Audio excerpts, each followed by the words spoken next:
If you can remember a few weeks ago, we started with this. Be prepared. This is a video that we will again begin with Disney. Now, this isn't the most popular movie or character in this movie, but we're going to focus on him all the same. Although you've probably heard the name Mad Hatter before, it doesn't mean quite what you think. The Mad Hatter was an eccentric man whose sanity was questionable at best. Now, the truth behind this character actually comes from reality, if you can believe it. The Mad Hatter's disease is actually a type of mercury poisoning that could affect the brain and nervous system. Some symptoms begin as emotional, mental, and behavioral changes. Basically, it can change a person's entire personality. Let's start with the basics. What is mercury exactly? Well, it's actually a metal that turns into vapor when it's at room temperature. Your lungs can easily absorb this vapor, and once it's in your body, then it can pass through cell membranes and your blood-brain barrier. Organic mercury compounds were first described in the 1800s. In medieval Europe, mercury was used in some medicines as well as some manufacturing. At some point, hat makers used it to cure felt and make it stiff.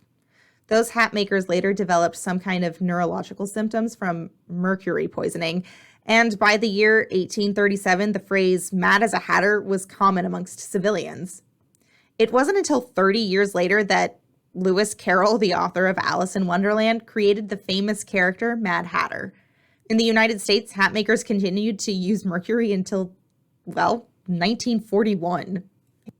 Nearly a century later, against a backdrop of widespread environmental contamination, the clinical picture reappeared and suspicions of additional harm to human health had developed.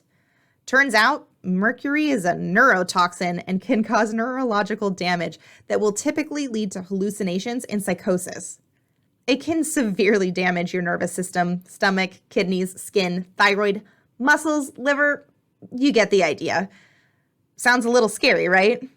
Well, how we discovered all these things is actually a lot scarier. Like many other known toxins, the way we discovered mercury was toxic to humans was by using it regularly. There are many symptoms of mercury poisoning. The early symptoms include rash, muscle pain, a metallic taste in the mouth, sores in the mouth, vomiting, stomach pain, bowel issues, and a wet cough. As you can see, the early symptoms are usually more along the lines of external with few internal.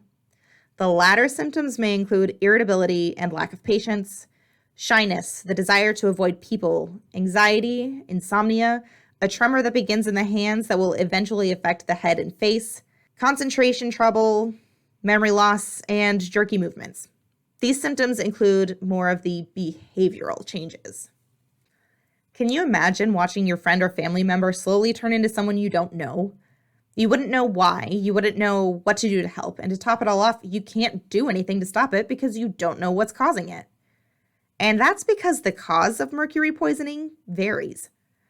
There are two types, organic and inorganic. Organic is when a person is exposed to mercury through what they eat.